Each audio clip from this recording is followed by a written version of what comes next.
पिछली क्लास में मैंने क्या बताया था, सब्स्टिट्यूशनल मेथड यानी प्रतिस्थापन विधि से किसी दोनों रैखिक समीकरण को हम सॉल्व करते थे, तो हमने वो चीज बताया था। यहाँ पर दो हमारे सामने क्वेश्चंस दिए हैं, इन दोनों रैखिक समीकरण को हमें एलिमिनेशन मेथड्स या विलोपन विधि से सॉल्व करना है, ठीक है।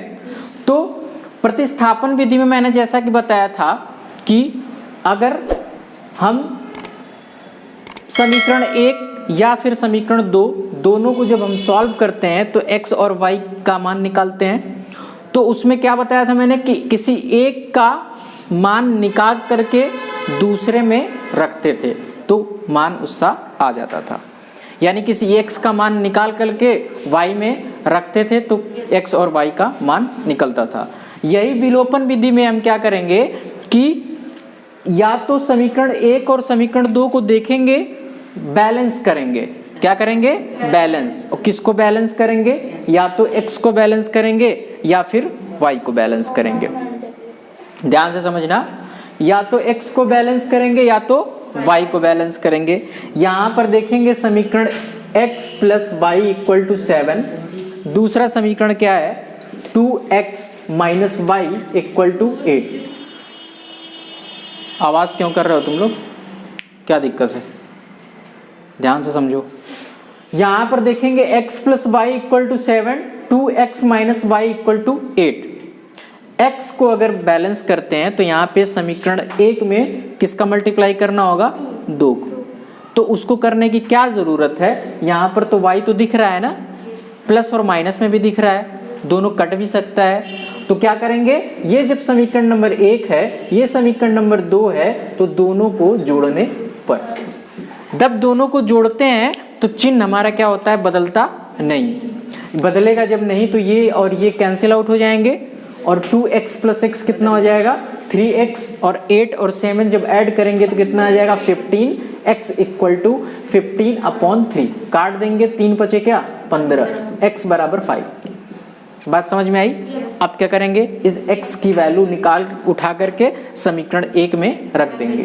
क्या करेंगे, समीकरण 1 में x बराबर 5 रखने पर, बात समझ में आ रही है? रखेंगे क्या है, x plus y equal to 7 है ना, x की वैल्यू क्या आई है 5 plus y equal to 7, y equal to 7 और ये प्लस है तो इधर आएगा क्या हो जाएगा? माइनस, यानी 7 माइनस 5 है ना। तो 7 माइनस 5 इक्वल टू क्या? 2, वाई इक्वल टू 2, x बराबर 5, y बराबर 2, 5 प्लस 2 7 इज राइट आंसर। ठीक है। इसी तरीके से जब हम दूसरे को देखते हैं, दूसरे सवाल को हम देखते हैं, ध्यान से समझते हैं। दूसरा हमारा क्या दिख रहा है, x minus y equal to 4 और 3x plus 2y equal to क्या? 27। यानी क्या दिख रहा है, x minus y equal to 4 और 3x प्लस का 2y इक्वल टू 27। यहां पर तो बैलेंस नहीं दिख रहा है ना, वहां पर तो बैलेंस दिख रहा था तो हमें कुछ करना नहीं था, यहाँ पे कुछ करना है। इस क्वेश्चन को हम प्रतिस्थापन विधि से भी सॉल्व कर सकते हैं और विलोपन विधि से सॉल्व कर सकते हैं, जो आपको आसान लगेगा उस विधि से सॉल्व करोगे। तो यहाँ पर देखेंगे x भी बराबर नहीं है और y भी बराबर नहीं है। x को यदि बराबर करेंगे तो समीकरण 1 में किसका मल्टीप्लाई करेंगे? 3 का। यदि y को बराबर करेंगे तो समीकरण 1 में किसका मल्टीप्लाई करेंगे? 2 का। तो क्यों ना हम समीकरण 1 में, ये समीकरण नंबर 1, ये समीकरण नंबर 2, इसका जब हम मल्टीप्लाई करेंगे यानी इंटू 3, तो यहाँ पर लिखेंगे, इसका मतलब क्या हो गया? इंटू 3। ये 3 यहाँ पे लिख करके यहाँ पे लिख देते हैं। तो यहाँ पे पहला स्टेप क्या होगा, समीकरण 1 में 3 से मल्टीप्लाई करने पर, ध्यान से समझना मेरी बात को, करने पर समीकरण 1 में 3 से मल्टीप्लाई जब करेंगे तो 3 से मल्टीप्लाई सब में करेंगे, तो क्या हो जाएगा यहाँ पे? 3x minus 3y equal to क्या हो जाएगा? 12। ये समीकरण नंबर क्या आ गया? अब यहाँ पर देखेंगे समीकरण नंबर 2 और समीकरण नंबर 3, ये दोनों आपस में क्या दिख रहे हैं? बैलेंस दिख रहे हैं। 3x यहाँ पर भी दिख रहा है, 3x यहाँ पर दिख रहा है, तो यहाँ पर लिखेंगे 3x प्लस 2y प्लस 27। ये समीकरण नंबर कौन सा है? 2। और समीकरण नंबर 3 को लिख देंगे 3x माइनस का 3y इक्वल टू क्या 12।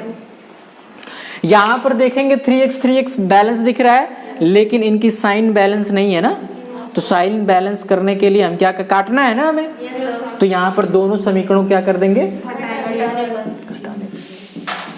जब दोनों समीकरण को जब हम घटाएंगे तो नीचे का चिन्ह क्या हो जाएगा, बदल जाएगा। तो ये हमारा प्लस दिख रहा है तो ये क्या हो जाएगा, ये माइनस दिख रहा है तो ये क्या हो जाएगा, ये प्लस दिख रहा है तो ये क्या हो जाएगा। ये दोनों अपोजिट साइन है, हटा दो इनको काट के, दोनों जुड़ जाएंगे, कितना हो जाएगा 5y equal to 27 minus 12 equal to कितना 15, कितना हो गया y इक्वल टू क्या आ जाएगा 15/5 3 y बराबर क्या। अब क्या करेंगे, इस y की वैल्यू उठा करके समीकरण 1 में रख देंगे।